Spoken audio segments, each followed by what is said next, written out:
The Blue Mosque, officially the Sultan Ahmed Mosque, is an Ottoman-era historical imperial mosque located in Istanbul, Turkey.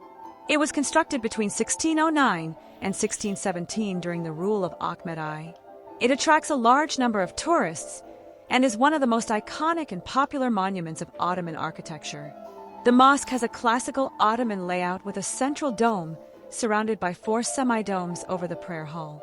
It is fronted by a large courtyard and flanked by 6 minarets.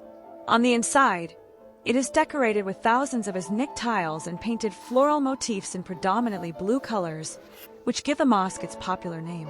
The mosque's religious complex includes Ahmed's tomb, a madrasa, and several other buildings in various states of preservation. The mosque was built next to the former hippodrome and stands across from the Hagia Sophia, another popular tourist site. The Blue Mosque was included in the UNESCO World Heritage Site list in 1985 under the name of Historic Areas of Istanbul.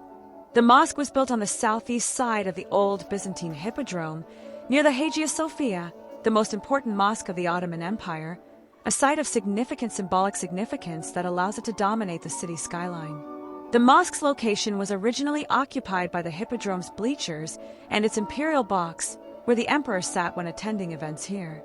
During excavations in the early 20th century, some of the ancient seats were discovered in the mosque's courtyard. Given the mosque's location, size, and number of minarets, it is probable that Sultan Ahmed intended to create a monument that rivaled or surpassed the Hagia Sophia.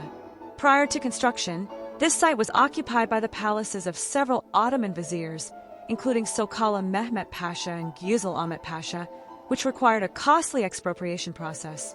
This, along with the fact that the empire was under economic stress, aroused the protests of the ulama, Islamic legal scholars, who argue that sultans should only fund the construction of an imperial mosque with spoils of conquest.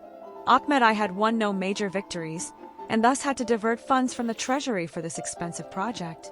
The ulama went so far as to forbid Muslims from praying at the mosque. The mosque's interior is dominated by its dome and cascading semi-domes.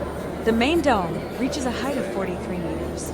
The weight of the dome is supported by 4 massive cylindrical pillars. The transition between the central dome and the pillars is achieved by 4 long, smooth pendentives. Smaller pendentives are used for transitions between the semi-domes and their exedry and between the hall's corner domes and the surrounding structure. The transitions between the smaller exedry and the supporting walls or arches are covered by makarnas, stalactite-like sculpting, made of stucco. By employing these elements, Mehmed Aga created a softer progression from the rectangular outer walls to the round central dome. A 2-floor gallery, supported on columns, runs along 3 sides of the prayer hall, except for the southeastern, or Qibla, side, where the mihrab is located. 2 fountains are incorporated into the 2 northern pillars of the mosque, similar to the Suleimanine Mosque's prayer hall. The floors are covered with carpets, which are donated by the faithful and are regularly replaced as they wear out.